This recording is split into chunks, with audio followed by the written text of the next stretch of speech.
Hello everyone, आज है 19 अगस्त और आज इस वीडियो में हम बात करने जा रहे हैं वेदांता के बारे में। देखिए, वेदांता को लेकर एक बड़ी अपडेट निकल कर आई है जिसके बारे में हम बातचीत भी करेंगे। साथ में अगर हम देखें तो पिछले कुछ दिनों से वेदांता के शेयर में लगातार एक गिरावट चल रही है।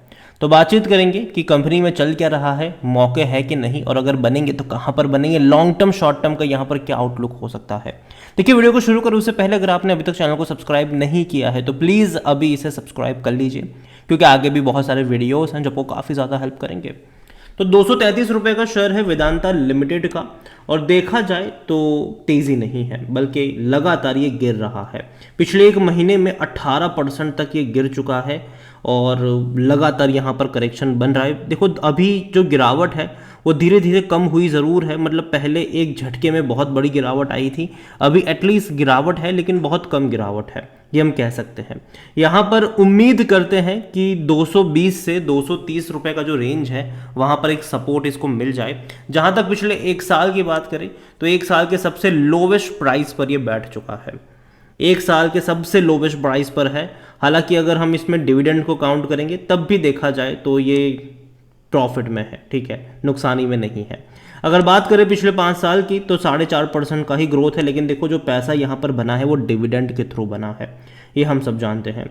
और जिनकी बाइंग निचले लेवल पर थी, कोविड के टाइम पर ये 60 रुपये तक चला गया था, उस टाइम पे जिसकी बाइंग थी उसने तो डेफिनेटली डिविडेंड से ही बहुत सारा पैसा बनाया ज़रूर है।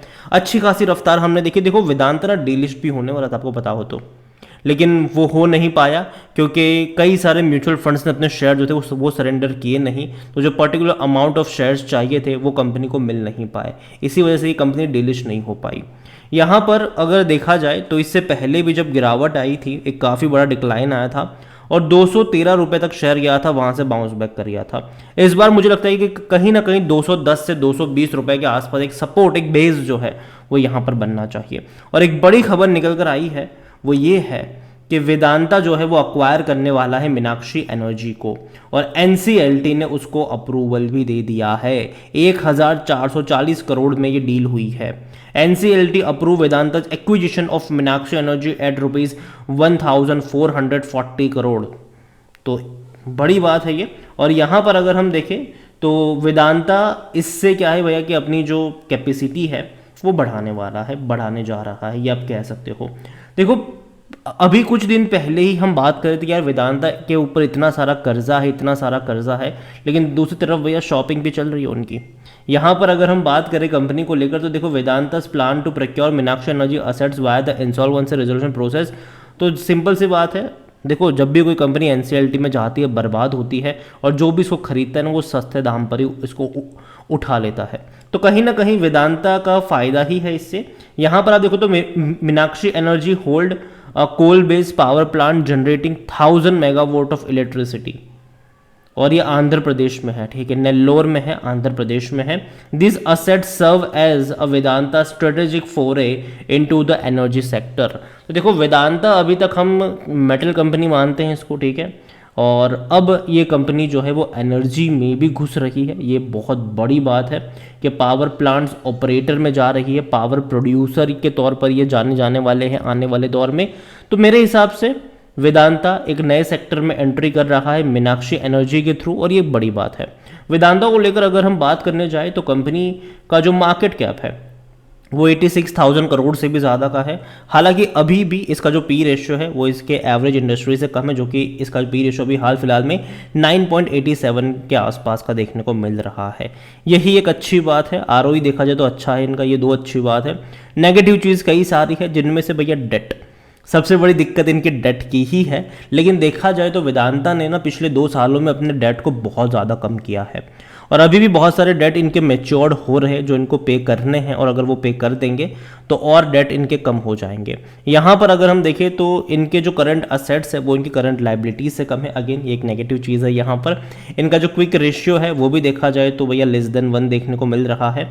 और कंपनी का जो डिविडेंड, देखो जो पैसा इसने बना कर दिया है ना वो डिविडेंड के थ्रू ही बना कर दिया है लोगों को। इस साल अगर आप देखो तो पहले 12 रुपये 50 पैसे का डिविडेंड पे आउट किया, फिर 20 रुपये 50 पैसे, फिर 18 रुपये 50 पैसे, 3 बार पे कर चुका है ये।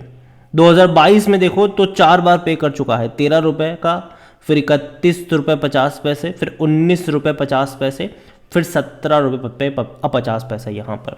देखो मुझे लगता है कि वेदांता जो है वो शायद अभी 1-2 बार और हैवी डिविडेंड पे आउट कर सकता है आपको, लेकिन उसके बाद मुझे लगता है कि जो डिविडेंड इस तरीके से देखने को मिल रहा है ना कि भैया साल का 100 रुपये तक का डिविडेंड पे आउट कर दिया, वो नहीं होगा।